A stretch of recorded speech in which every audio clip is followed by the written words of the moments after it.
네, 이번에는 야당 입장 들어보겠습니다. 국회 교육위 야당 간사를 맡고 있는 조정훈 국민의힘 의원 전화 연결하겠습니다. 나와 계시죠? 예, 반갑습니다. 네. 어제 민주당이 이진숙 후보자 증인 요구서 송달을 막고 있다. 이렇게 문제 제기를 하셨던 게 무슨 얘기입니까? 예, 지난주에 여야가 합의로 증인을 채택하기로 했습니다. 네. 이진식 후보 그 논란 논문 표절의 핵심, 충남대학교 연구윤리위원장을 증인으로 하자라고 동의를 했는데, 네. 이제 증인 채택을 하면 나와달라고 개인적으로 송달을 해야 되거든요, 요청서를. 예, 그렇죠. 예. 이 송달 요청서를 계속해서 안 하고 있습니다. 그래서 결국 송달을 못 했고요. 그래서 저는 오늘 국회 교육위에서 강력하게 항의할 예정입니다. 그러면 이 연구윤리위원장은 오늘 증인으로 출석을 안 하게 된 겁니까? 그럼 결과적으로? 그렇습니다. 그래요. 알겠습니다. 그럼 이게 지금 송달이 안 된 이유가 민주당 때문이다 이렇게 지금 보시는 거네요? 저는 조율을 했고 그다음에 그 동의를 했고 네. 여야 합의로 통과를 시켰습니다. 네. 이제 이 사람이 누구냐에 대한 개인 정보 누군지 모른다라고 주장을 했는데 충남대 측에서 저희에게 알려줬거든요. 이름과 주소, 네. 그다음에 직책을. 그래서 저희가 오늘 이 받은 내용을 공개할 내용입니다. 아, 그래요? 이렇게 해서 알려줬는데 그럼에도 불구하고 움직이지 않았습니다. 근데 송달 실무를 민주당에서 하는 게 아니라 그 국회 행정 쪽에서 맡는 거 아닌가요? 네, 근데 여야가 합의해야 되는데 민주당 쪽에서 할 수 없다라고 계속 한다라고 해서 그런 내용을 행정실로부터 전화 받았습니다. 잠깐만, 증인 채택에는 합의를 했는데 송달에 합의를 안 해줬다라는 말씀이세요? 그렇습니다. 그래요? 증인 채택에 네 보시면 아실 겁니다. 오늘 저희가 발표하는 내용. 그래요? 알겠습니다. 이거 좀 지켜보도록 하고요. 자, 이진숙 후보자 이제 여러 가지 쟁점이 있는데 핵심적인 쟁점은 논문 표절이다. 혹시 이렇게 보시는 걸까요? 핵심적인 쟁점은 자격이 없다이죠. 저는 솔직히 오늘 청문회 안 할 줄 알았습니다. 이 정도로 문제가 많고 이 정도로 좌우 교육단체에서 일관되게 반대하는 후보도 본 적이 없거든요. 예. 전 이거는 대통령과 대통령실 아래 정말 고집 아니면 똥꼬집일 뿐이다라는 생각을 합니다. 두 가지 문제인데 논문 문제, 백승화 의원 발언하시는 거 제가 말씀하시는 거 잘 들었는데 예. 방어하시느라고 좀 힘을 드시는 것 같아요. 예. 저는 또 한 가지는 자녀 조기 유학이죠. 100번 양보해서 예. 맹모 삼촌지기 하셨다 이해가 되는데 그러면 조기 유학 보내셨으면 교육부 장관은 아니죠. 이렇게 법을 어겨서까지 조기 유학한 분이 교육부 장관 되면 던지는 메시지가 뭡니까? 능력 있고 똑똑한 순서대로 한국 교육 탈출해라. 한국 교육 입시는 남아있는 자들, 떠나지 못한 자들의 경쟁이다. 이런 메시지 아닙니까? 알겠습니다. 무슨 면목이 있어서 교육부 장관을 하겠다는 겁니까? 그럼 하나하나 좀 여쭤볼게요. 일단 논문 표절 논란과 관련해서 학계 검증단에서는 16편의 문제가 있다고 지적을 했어요. 근데 이에 대해서 이제 어떤 이야기가 나왔냐면 16편 가운데 9편은 충남대 총장 임용될 때 엄격한 심사를 거쳐 연구 부정 행위가 없다고 판정 완료된 사안이다. 이런 주장이 나오는데 이건 어떻게 평가를 하십니까? 그걸 저희가 검증하기 위해서 그 민주당이 지난 3년 동안 김건희 여사 논문을 가지고 숙명여대 등등 집요하게 공격해서 결국은 논문 취소하지 않습니까? 네. 똑같은 잣대, 도도 말고 덜도 말고 똑같은 잣대로 저희가 충남대 측에 연구윤리지침 회의록과 검토한 자료를 요구했습니다. 네. 안 주잖아요. 그래서 일단 무조건 답안지를 보겠다 했더니 100점이니까 믿어달라 이거거든요. 민주당이 정말 책임 있는 정당이면 정권이 바뀌었다고 이렇게 기준이 180도 바뀌면 안 되는 겁니다. 네. 그때 기준으로 적용해 보면 이건 볼 것도 없이 탈락이죠. 그래요.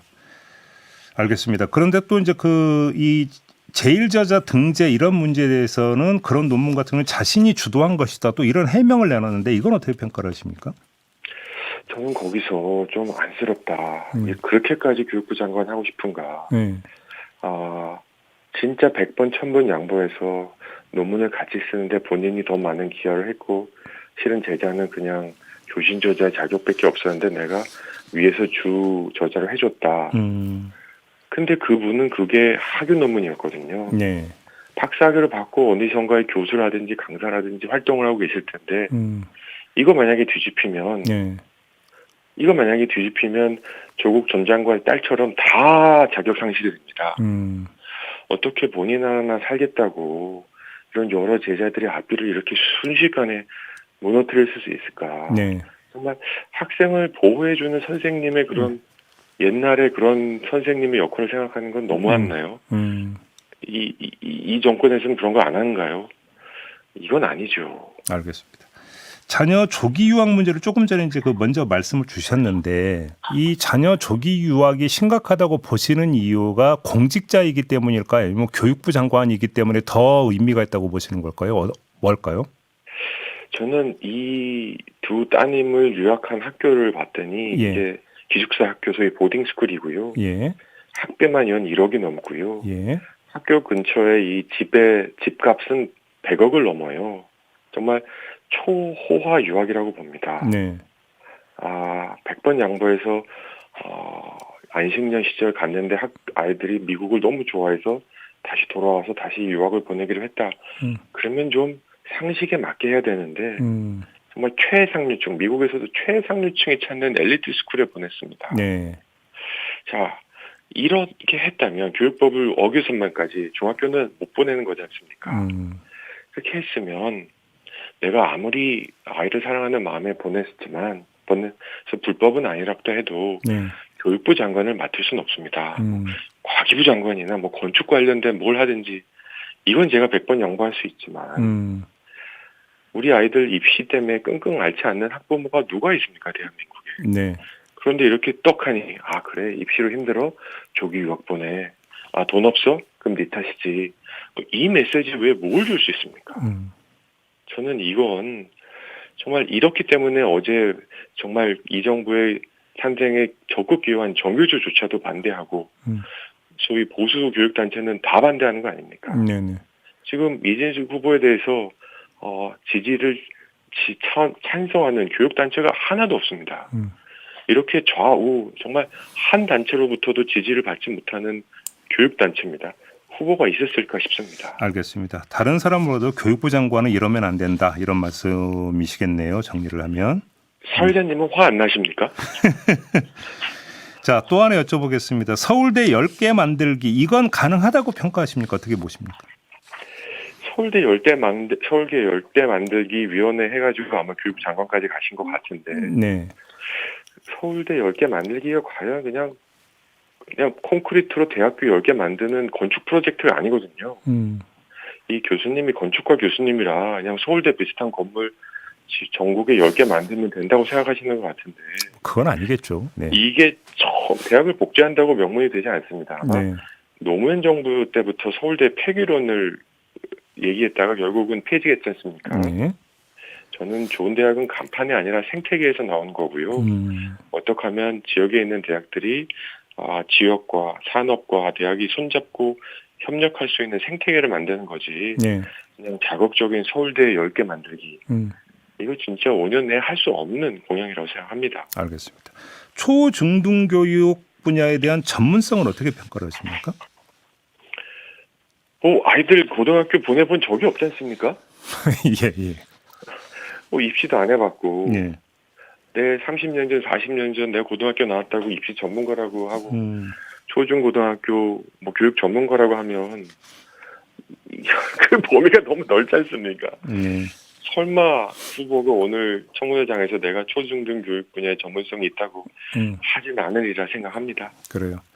아까 이제 그 모두에서 이제 그 증인 그 출석 문제를 제기를 하셨는데 자료 제출 정도는 어떻게 평가를 하세요? 필요한 자료 아무것도 안 냈고요. 그래요. 제가 물어봤던 자료 중에 일부가 학비를 어떻게 쓰고 얼마를 썼냐입니다. 예. 근데 이게 개인정보 동의를 안 했다고 하는데 한번 생각해 보십시오. 미성년자를 공부시킬 때 돈을 얼마 썼는지를 달라고 했더니 그게 미성년자의 개인정보라고 해서 안 줍니다. 이게 말이 됩니까? 이건 돈 낸 성인 학부모, 부모가 돈을 어디서 구했고 얼마에 썼는지 물어본 거라 네. 이건 미성년자 자녀의 개인정보 아무 관련 없습니다. 본인도 어디가 약점인지 정확하게 알고 있습니다. 그래요. 이거를 저희가 검증하겠다고 하는 자료는 아주 철저하고 야무지게 다 거부하셨습니다. 조금 전에 백승화 의원은 그 자료 제출률이 높다고 이렇게 평가를 하시던데 그게 아니라는 말씀이실까요? 자료 제출 뭐가 없다는 말씀이시죠? 아니요. 그러니까 자료 제출률이 예를 들어서 윤석열 정부 때 일부 후보자들보다 오히려 높았다. 이 점을 얘기를 했거든요. 아, 그게 그러면 이제 기준이 되는 건가요? 그때 네. 그렇게 비판하시더니 그러시면 안 되죠. 정말 이 정부가 잘 되기를 바라신다면 민주당 의원님들 아까 백승화 의원님 저도 존경하는데요. 네. 교육부에서 그렇게 정말 엄하게 예. 호통치시던 모습하고는 너무 반대가 돼가지고 제가 좀 놀랐습니다. 알겠습니다. 조금 전에 의원님이 오늘 청문회 안 열릴 줄 알았다고 말씀을 하셨는데 그 얘기는 자진 사퇴를 했었어야 된다. 혹시 이런 뜻으로 하신 말씀이십니까? 그렇습니다. 국민 눈높이에 예. 그 어제 했던 강선우 후보와 오늘 이진숙 후보는 어제 강선우 후보는 한마디로 갑질이고요. 예. 민주당 의원님들도 이럴 때는 보정 한 편을 드셔야 됩니다. 대한민국은 갑 한 명에 을 100명이 사는 구조잖아요. 네. 그런데 갑질을 이렇게 했는데 이걸 어떻게 보호하려고 하시는지 모르겠고 이진숙 교육부 장관 후보는 국민 정서상 모든 국민이 지금 다 이미 판단을 내리셨어요. 논문 몇 개 위반했다 이걸 넘어서 어떻게 자기 두 딸을 다 조기 유학 보낸 사람을 교육부 장관 시켜서 우리나라 입시를 개혁하겠다고 하는가. 알겠습니다. 이건 아니지 않습니까? 알겠습니다. 오늘 좀 청문회 좀 지켜보도록 하겠습니다. 말씀 잘 들었습니다, 의원님. 네, 감사합니다. 네, 조정훈 국민의힘 의원이었습니다.